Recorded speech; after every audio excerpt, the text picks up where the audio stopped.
Olá, trilheiros! Hoje nós vamos começar as nossas aulas sobre alienação fiduciária em garantia. Esse tema, gente, é um pouquinho complicado, é um pouquinho chato, eu sei. E eu sei que quando eu estava estudando, eu tive muita dificuldade em conseguir entender todos esses conceitos. E é por isso que eu preparei com tanto carinho esse curso, para que ao final vocês saiam daqui sabendo, tudo e com facilidade e praticidade, tá bom? Então vamos começar. A alienação fiduciária, gente, é uma forma de garantia. Isso quer dizer que sempre vai ter uma obrigação principal que vai estar ali envolvida e a alienação fiduciária vai garantir essa obrigação principal. Normalmente, o que a gente vê, o que é mais comum, são obrigações de pagamento, né? Obrigações de pagar, que são garantidas pela alienação fiduciária de algum bem. Então, é constituída uma obrigação de pagar e o bem da pessoa é dado em garantia caso aquela obrigação não seja cumprida. Só que qual que é o diferencial da alienação fiduciária? Na alienação fiduciária em garantia, há a transferência da propriedade do bem que está sendo dado em garantia. Olha que loucura, né, gente? É um conceito muito diferente mesmo. A propriedade do bem é transferida para o credor de forma provisória, né? Porque ao final, com o cumprimento da obrigação, ela vai ser transferida de volta para o devedor. Então, a gente chama isso de propriedade resolúvel. Por quê? Porque é uma transferência temporária da propriedade. O credor vai ter a propriedade daquele bem dado em garantia enquanto a obrigação não for cumprida. Depois que ela for, existe uma obrigação dele de restituir, de devolver aquele bem para o devedor. Por isso, a gente chama isso de propriedade resolúvel. Também, via de regra, e aí nós vamos ver mais para frente as exceções, na alienação fiduciária, há o desdobramento da posse. Ou seja, o devedor vai ficar com a posse direta do bem, mas o credor, como ele é proprietário, ele vai ficar com a posse indireta do bem. Gente, vou dar exemplos para não ficar confusos os conceitos. Vamos lá. Só um detalhe, eu deixei aqui para vocês a descrição do Fábio Lyoa Coelho. Leiam com carinho porque ele traz bem legal aqui quais são os requisitos e qual o conceito geral da alienação fiduciária. Mas vamos para os exemplos, porque aqui vai ficar mais fácil da gente visualizar o que se trata. Primeiro exemplo, financiamento de um veículo. Eu, Ingrid, quero comprar um carro. Só que eu não tenho o valor total do carro.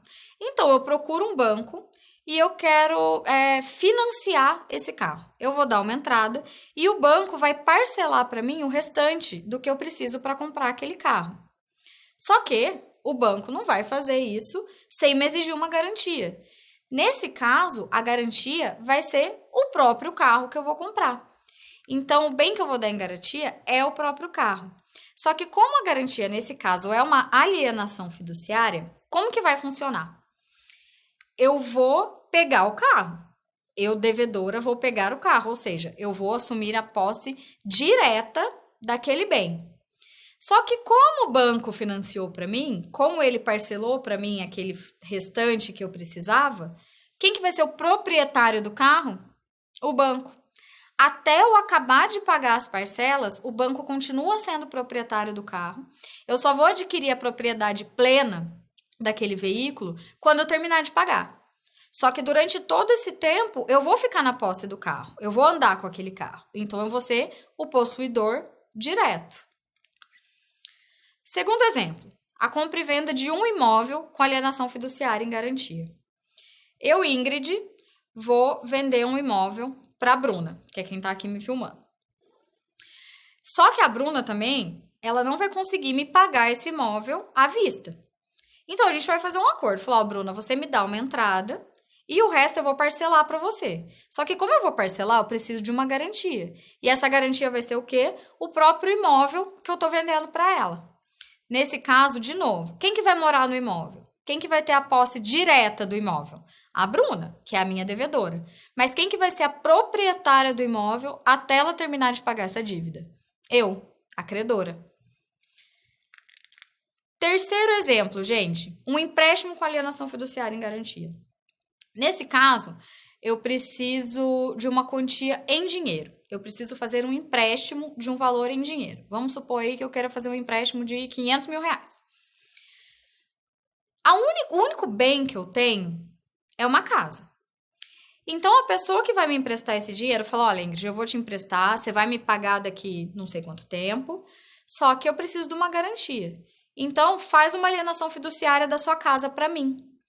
Eu vou receber esse dinheiro, eu vou continuar morando na minha casa, só que quem vai passar a ser o proprietário da minha casa é o meu credor, porque ele vai ter a propriedade fiduciária da minha casa, a propriedade resolúvel da minha casa. Quando eu pagar o empréstimo para ele, a propriedade volta para mim. Então, gente, o mais importante para vocês entenderem o conceito da alienação fiduciária é, primeiro, é uma forma de garantia. Então, ela sempre vai ser acessória a uma obrigação principal.